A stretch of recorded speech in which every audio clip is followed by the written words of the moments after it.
ke samping. Tembok satu. Ya, Bang. Bang, sorry. Kita balik dan hari kedua kan gini.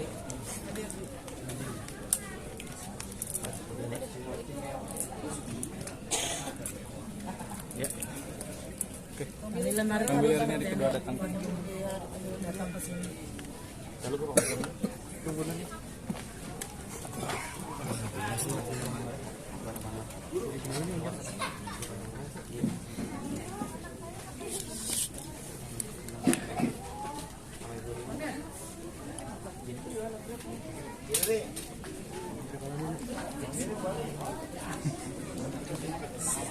Mau jarak kuat kan beneran ya sini aja nih lagi.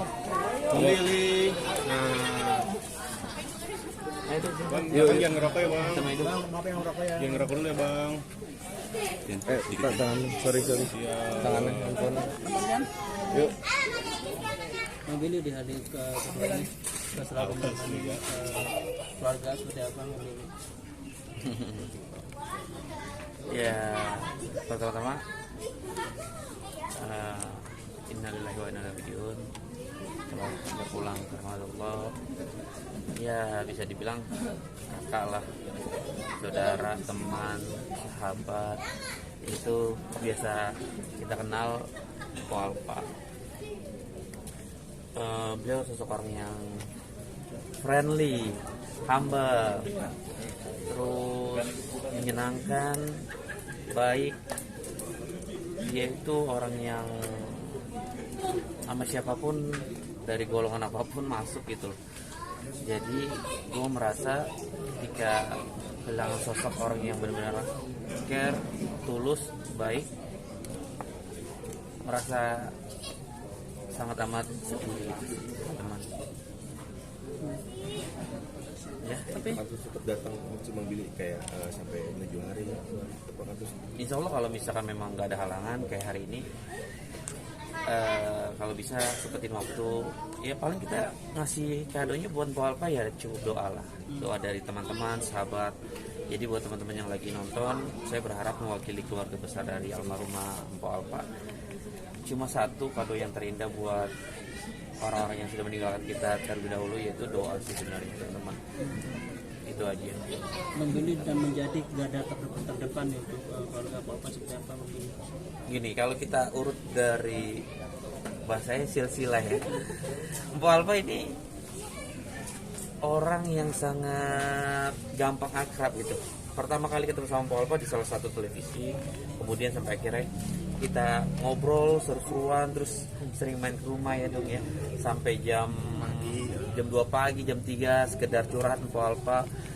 Kemudian ya terus berjalan, ya akhirnya kita chemistry dapet, terus juga udah beranggapan Ko Alpa kalau ketemu gue tuh kita udah kayak adik kakak lah gitu. Dan ya gimana ya, pokoknya nggak bisa dilupakan sosok Empol di mata gue yang benar-benar orang yang sangat amat baik gitu. Dan makanya kalau bisa dibilang garda terdepan, ya kalau misalkan memang gue bisa melakukan apa yang bisa gue lakukan selagi hal positif, ya gue lakukan gitu sih teman-teman. Apalagi pokoknya yang tadi sempat gue singgung, nggak cuma gue sih sebenarnya, sama teman-teman lainnya juga orang yang sangat tulus kalau kalian bisa lihat gitu sih teman-teman. Sempat komunikasi saya dengan almarhum ketika saya kejadian abrak ini. 1 minggu lalu kalau nggak salah, sebelum Ko Alpa meninggal. Jadi Ko Alpa WhatsApp gitu, abang lagi di parkiran SPP. Gue tuh nggak tahu tuh SPP itu apa. Gue bilang gue lagi nggak di parkiran gitu. Enggak, oh mungkin Idung salah lihat. Mungkin Idung lihat gue di parkiran, bilang kali yang mau Ko Alpa gitu nggak sih Idung? Orang. Hah? Security. Oh security. Iya, Jadi gimana ceritanya? Iya, sangkanya nengokin. Pembila lagi nengokin tuh ke atas, pembila nengokin kok ngomong kayak gitu mah. Pembila udah di sini. Lo aja nggak ngasih tahu gua Ko Alpa sakit. Ya intinya gitulah teman-teman. Gua sedikit sedih lah Ko Alpa sakit di rumah sakit. Gua nggak tahu sama sekali kalau gue tahu pastinya gue jengukin. Nah mungkin itu bukan pertanda ya, apa supaya mungkin gue jengukin, tapi kondisi gue nggak tahu kalau dia dirawat gitu. Mungkin memang sosok Empo Alpa orang yang nggak pengen orang banyak tahu tentang kondisi dia. Dia kan memang orang yang tegar gitu, orang yang sangat kuat gitu. Dia nggak pernah mau cerita sama siapapun. Kalau setahu gue ya, bayangin gue aja nggak tahu kalau Empo Alpa dirawat. Gue tahu kalau Empo Alpa itu lagi sakit, gue tahu gitu. Tapi pas dirawat gue nggak tahu sama sekali. Pokoknya 1 minggu sebelum Empo meninggalkan kita semua, Empo sempat WhatsApp gitu, Bang Billy di parkiran SPP. Enggak po, nggak lagi di parkiran gitu. Oh soalnya si Idung lihat Bang Billy kata gitu.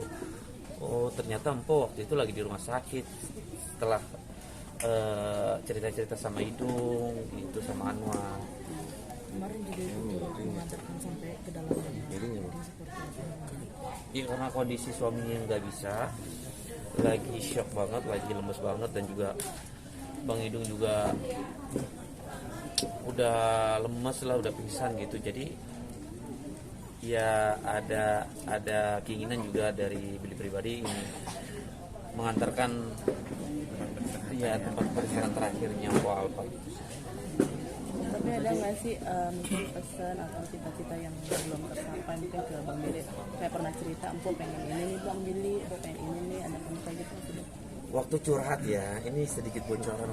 Waktu curhat Empo Alpa tuh sampai nangis gitu, pengen, dia nggak tahu cinta banget sama Idung nih.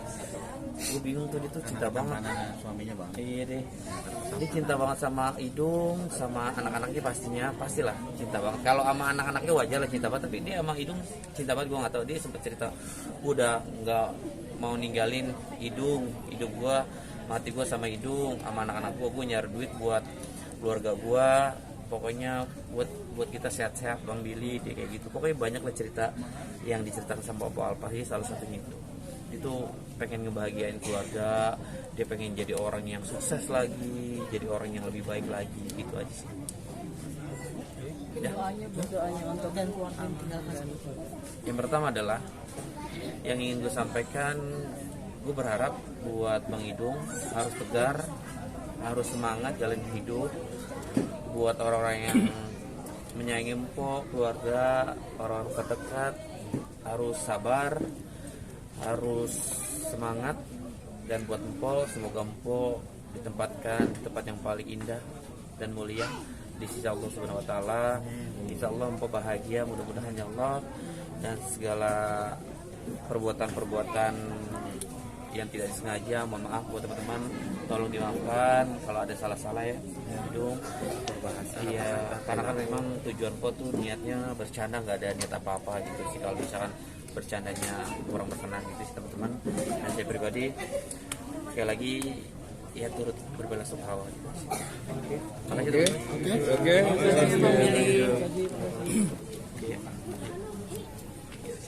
Main-main nih kalau mau ya.